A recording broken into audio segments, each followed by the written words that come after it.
In honor of Black History Month, I'm doing a soul food series where I post a new recipe every day for the rest of the month. Of course, there's no better way to start this off than with some buttermilk fried chicken. I'm using both drumsticks and chicken thighs. To season, I like to start with a little hot sauce. I prefer Frank's. A little bit of salt, but not too much, because now I'm going in with Tony's, which tends to be a little bit salty as well. Garlic and herb seasoning, onion powder, smoked paprika, and black pepper. Give this a mix, and then pour in some buttermilk until the chicken is completely covered.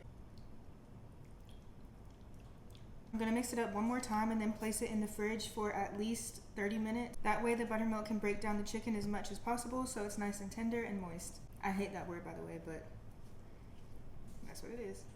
My chicken has been marinating in the fridge for a couple hours now, so it's ready to bread and fry. For the breading, I'm using all-purpose flour, cornstarch, and all the same seasonings that I used earlier on the chicken.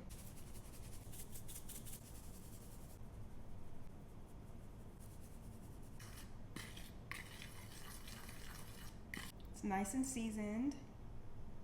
I'm using my left hand as my wet hand to pick up the chicken from the buttermilk, and my right hand will be the dry hand to bread it. Whenever I'm breading something, getting ready to fry it, I like to really press the flour mixture onto the chicken to make sure it sticks well. I'm shaking off some of the excess and then putting it onto a wire rack. I'm going to let these sit for about 10 to 15 minutes so the flour has a chance to really stick to the chicken, and my oil is heating up to 350 degrees.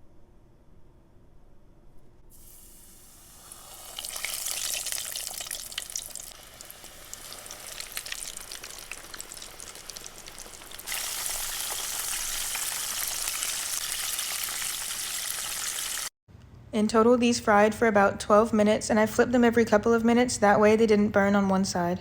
When I remove them, I place them on a wire rack as opposed to a paper towel to make sure they're nice and crispy, and make sure the internal temp is 165.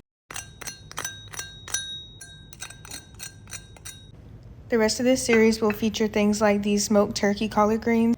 I already have a mashed potato recipe on my page, but I will be posting one for the gravy, the honey butter cornbread that I'll be adding on at the end, and a lot more, so make sure you subscribe to keep up with all the recipes.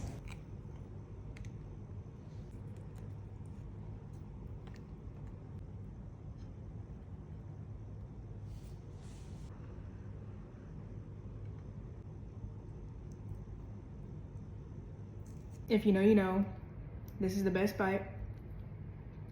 Chicken and the gravy and the mashed potatoes.